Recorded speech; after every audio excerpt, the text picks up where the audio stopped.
Indian നാവികസേനയുടെ ചരിത്രത്തിലെ ഏറ്റവും രഹസ്യവും എന്നാൽ ഏറ്റവും മാരകവുമായിട്ടുള്ള ഒരു നീക്കം ഒടുവിൽ പുറത്തു വരികയാണ്.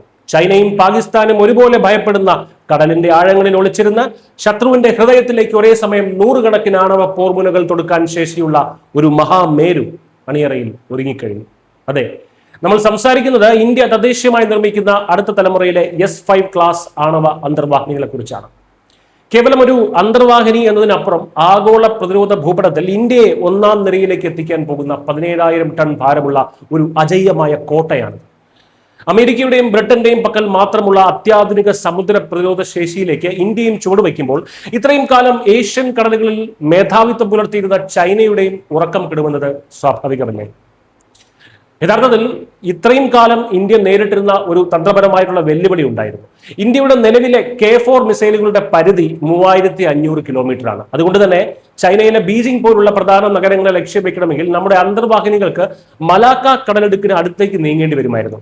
എന്നാൽ ചൈന അവിടെ വിരിച്ച നിരീക്ഷണ വലയങ്ങളിൽ ഇന്ത്യ കുടുങ്ങാൻ സാധ്യതയേറെയായിരുന്നു. എന്നാൽ ഇവിടെയാണ് DRDO കളി മാറ്റിയത്.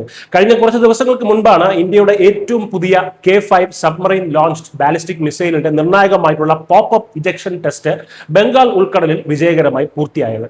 കടലിനടിയിൽ നിന്ന് ഗ്യാസ് പ്രഷർ ഉപയോഗിച്ച് മിസൈലിനെ മുകളിലേക്ക് തള്ളിവിടുന്ന ഈ സാങ്കേതിക വിദ്യയാണ് ഏറ്റവും സങ്കീർണമായിട്ടുള്ള ഘട്ടം. അത് ഇന്ത്യ 100% കൃത്യതയോടെ മറികടന്നു. 6000 കിലോമീറ്ററിലധികം ദൂരപരിധിയുള്ള ഈ K5 മിസൈൽ വരുന്നതോടെ ഇന്ത്യക്ക് 1 ഇഞ്ച് പോലും സ്വന്തമായി അതിർത്തി വിട്ടു പുറത്തു പോകേണ്ടി വരില്ല. ബംഗാൾ ഉൾക്കടലിന്റെ സുരക്ഷിതമായ മടിത്തട്ടിൽ കിടന്നുകൊണ്ട് തന്നെ ബീജിംഗ് ഉൾപ്പെടെയുള്ള ഏഷ്യയിലെ ഏത് കോണും തകർക്കാൻ ഇന്ത്യക്ക് സാധിക്കും.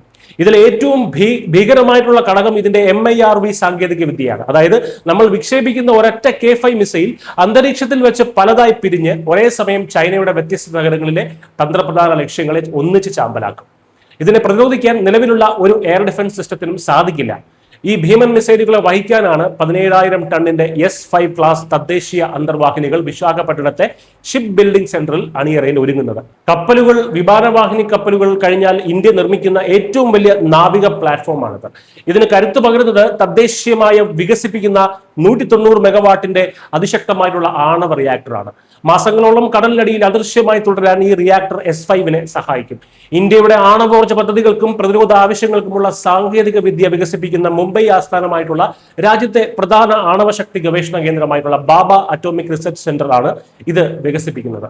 ഇവിടെ കൊണ്ടൊന്നും തീരുന്നില്ല. K5ന് പിന്നാലെ 8,000 കിലോമീറ്ററിലധികം പരിധിയുള്ള K6 മിസൈലുകളുടെ പ്രാഥമിക പ്രവർത്തനങ്ങളും DRDO ആരംഭിച്ചിട്ടുണ്ട്.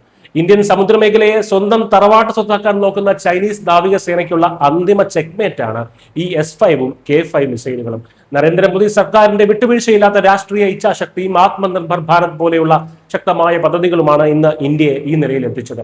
ഇന്ത്യൻ ശാസ്ത്രജ്ഞരുടെയും പ്രതിരോധ വകുപ്പിന്റെയും ഈ വമ്പൻ കുതിച്ചുചാട്ടത്തിന് എല്ലാവിധ പിന്തുണയും നൽകി രാജ്യത്തിന്റെ സുരക്ഷയ്ക്ക് 1ാം സ്ഥാനം നൽകിയ കേന്ദ്ര സർക്കാരിന്റെ ഈ നിലപാട് തന്നെയാണ് വരും തലമുറകൾക്കുള്ള ഏറ്റവും വലിയ കരുത്ത്.